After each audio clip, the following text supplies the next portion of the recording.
Hey guys, welcome back to the studio for another lesson. It's been a while since I saw you all, so I figured I should make it up to you by making this week's lesson extra meaty. With that in mind, I'm going to be taking you through what I see as the 7 most critical elements you should practice to improve your improvised solos on jazz standards. As a vehicle for this work, we're going to be looking at the chord changes to the standard There Will Never Be Another You. Now, the material we're going to cover today is just a fraction of what I've put together for the PDF that accompanies today's lesson. So if you find yourself really getting into this stuff, make sure to check out the full document over at my Patreon. Now, with that out of the way, we've got a lot of ground to cover today, so let's go ahead and get started.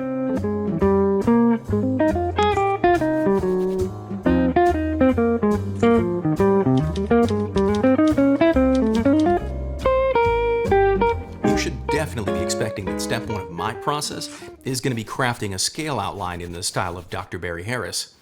I've said it before and I'll say it again, scale outlines are a super powerful tool for uncovering what the core harmony sounds like when we're playing over changes. Doing this kind of work can really help you to figure out what the chord changes to a tune are actually saying and how to navigate across them in a way that focuses on their function rather than just picking a new scale for every chord. Now, just like we usually do around here, I'll demonstrate the outline for you first, and then we'll do a breakdown of it so you get a better understanding of the scales I've chosen and how I see them relating to the function of the chord changes. Here's what the outline sounds like now.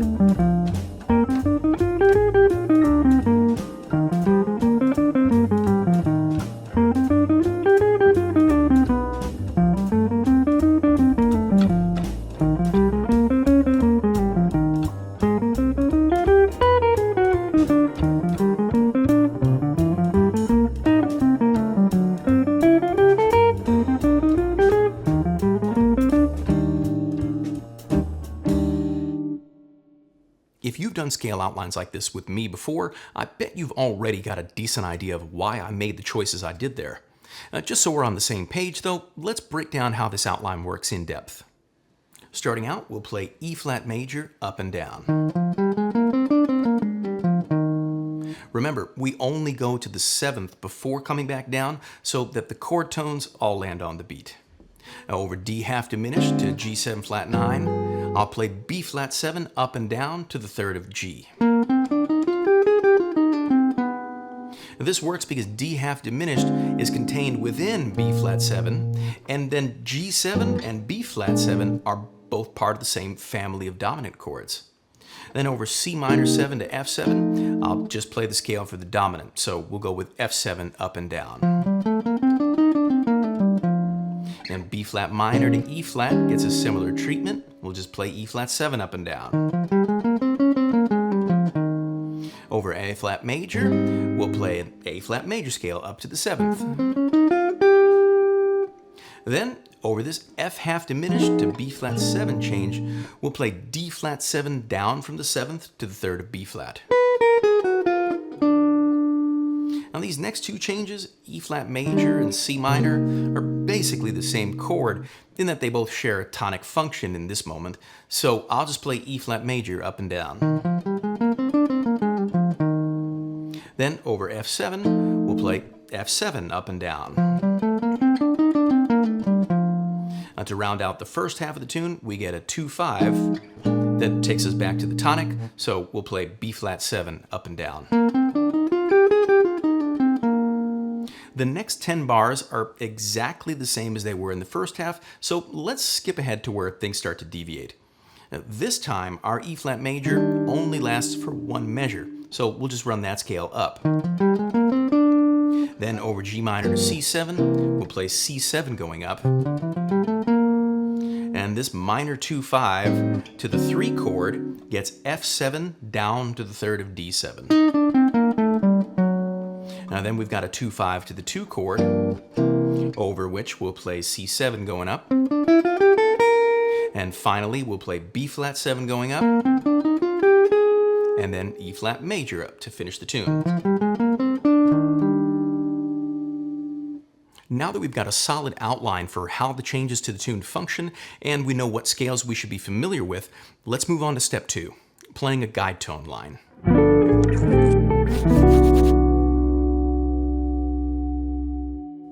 Working through a scale outline is a great way to give you an overview of the harmony, and it can also clue you in on more things that you might need to practice to get the most out of your lines. That being said, our improvisations won't be very compelling if we can't chart an interesting and smooth melodic path through the changes by using guide tones. That's why I think that working out a guide tone line should be step 2 of your process for practicing your improvised solos.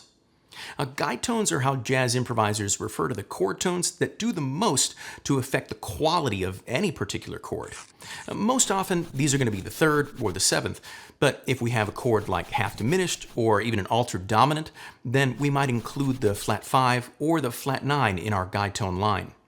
In this example guide tone line, I tried to make an interesting path through the changes that moves using smooth voice leading, but is also interesting all on its own. Check out what it sounds like, and then we'll unpack some ways we can build on this in further steps.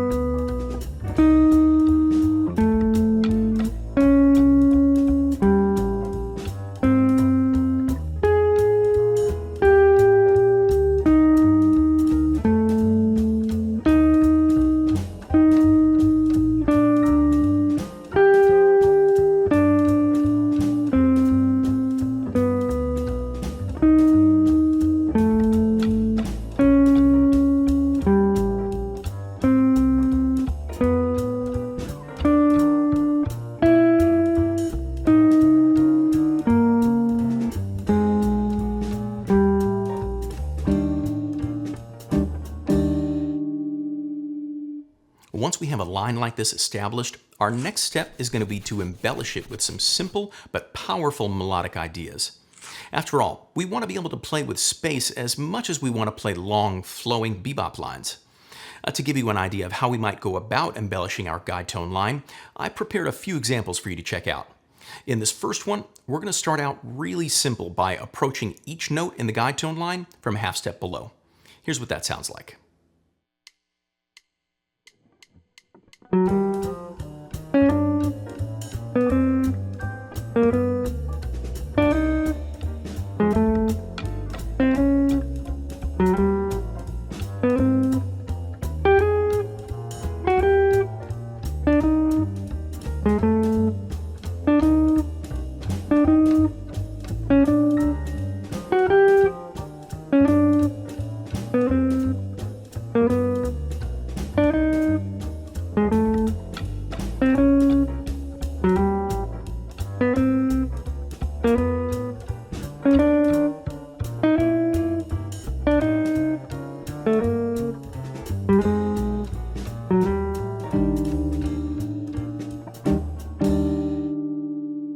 Since our goal is to eventually do this process in our heads while we're working out hearing the changes, we should try to practice as many little embellishments like this as we can think up.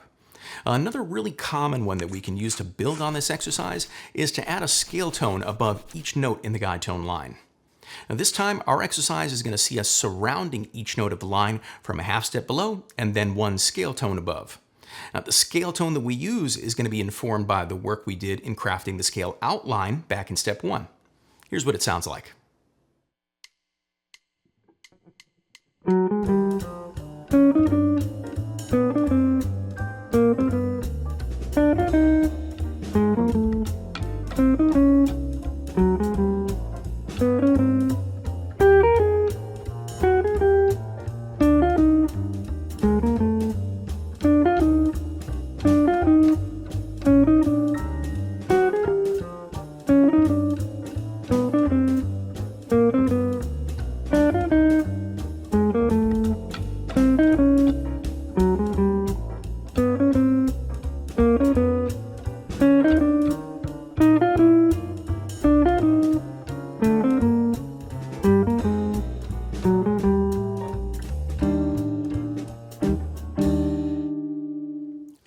bunch more embellishment exercises like this in the PDF for today's lesson, but for now, let's just do one more before moving on to the next step in our process. This exercise is still going to use that scale tone above, half step below idea we used before. This time, though, we're going to start with the scale tone above and put the chromatic approach on the beat, so our guide tone lands off the beat for a little more of a syncopated sound. Check out how it sounds.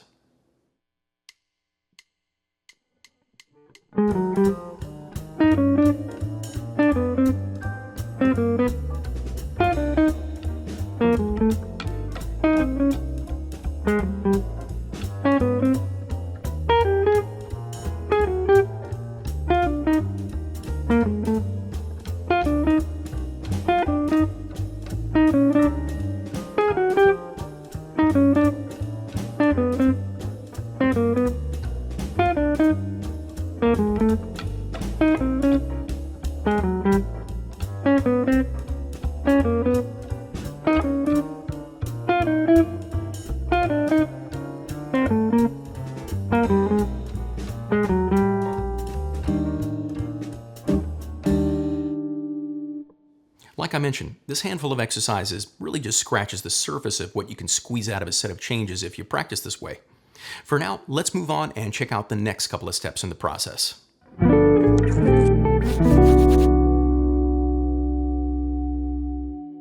By now, I think the sound of these changes, and more importantly, our guide tone line, should really be sinking into your ears. So I think it's the perfect time to work on adding in some chromaticism to it and see how we can possibly subvert things a little bit. Now, I've taken you guys through plenty of exercises using Barry Harris's rules for descending scale lines before, so I want to incorporate a new element to those ideas we've spent so much time on. This exercise is going to make use of all the different rules we've been learning for major and dominant scales, both on and off the beat. The wrinkle here is that our focus is going to be getting into each chord change from the and a 3 of the bar before. Here's the exercise for you to check out now.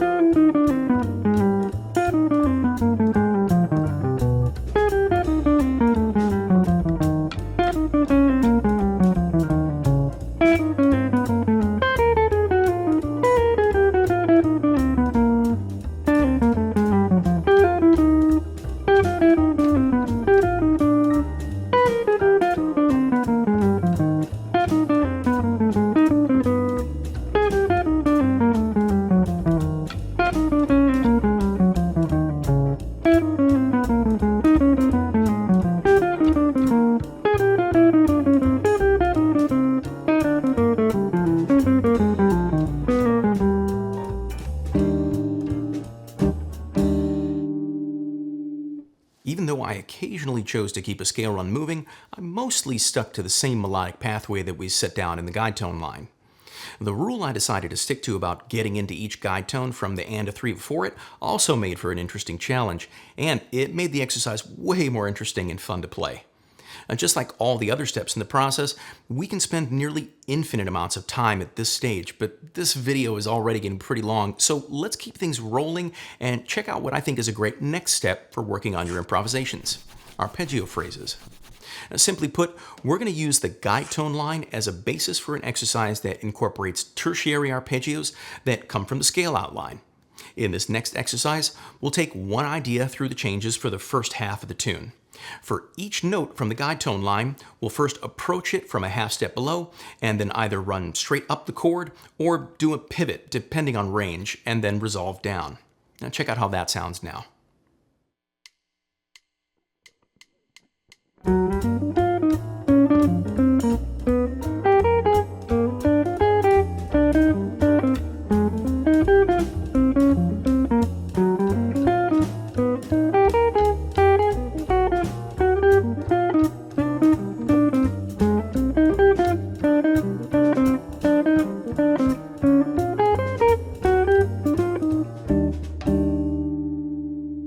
Like with every step I've shown you today, we could spend countless hours on exercises like this and really wring every last bit of melodic material out of these changes if we wanted to.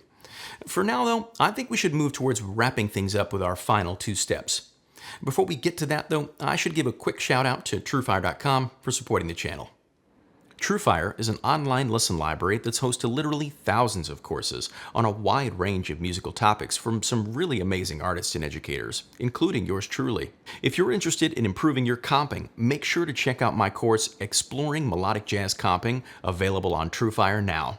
In this course, I'll demonstrate and break down 17 essential comping approaches using TrueFire's interactive learning tools. We'll work on crafting more sophisticated comping parts using drop-two voicing, chord substitutions, approach chords, diminished concepts, and voice leading.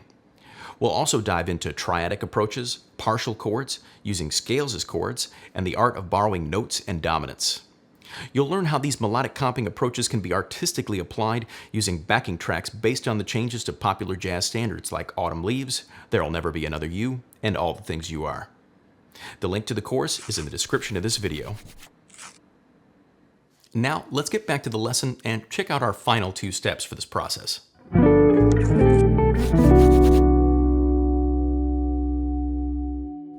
We've covered quite a bit of ground today, but there's still a bit more we can get from these changes before we wrap things up completely. I'm sure you're aware that chromatic enclosures are a huge part of what gives bebop language that sense of bobbing and weaving through the changes. That's why for step 6 today, I think we should spend some time working on incorporating enclosures into our lines. In this next example, we'll go through the first half of the changes again, this time using as many chromatic enclosures as possible. Whenever it isn't possible to link them directly together, we'll use an arpeggio, a pivot, or a short scale run to bridge the gap. Here's the exercise for you to check out now.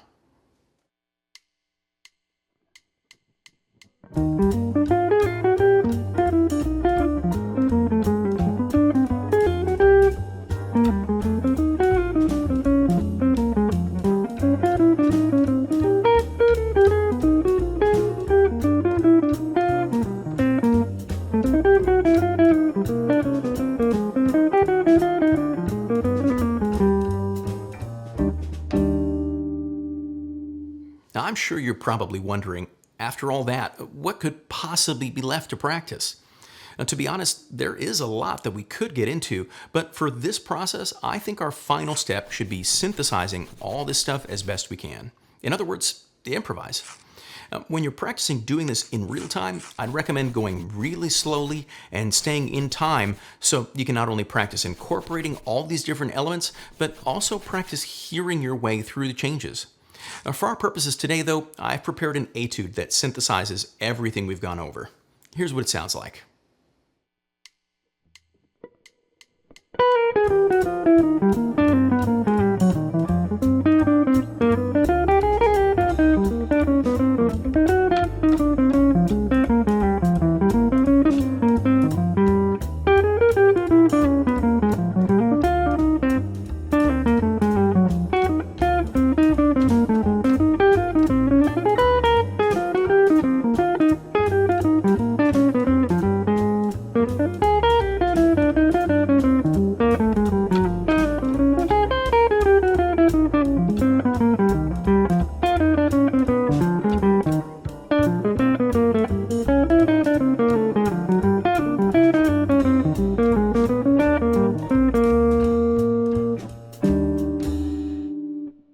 Thanks so much for sticking around all the way to the end of today's video.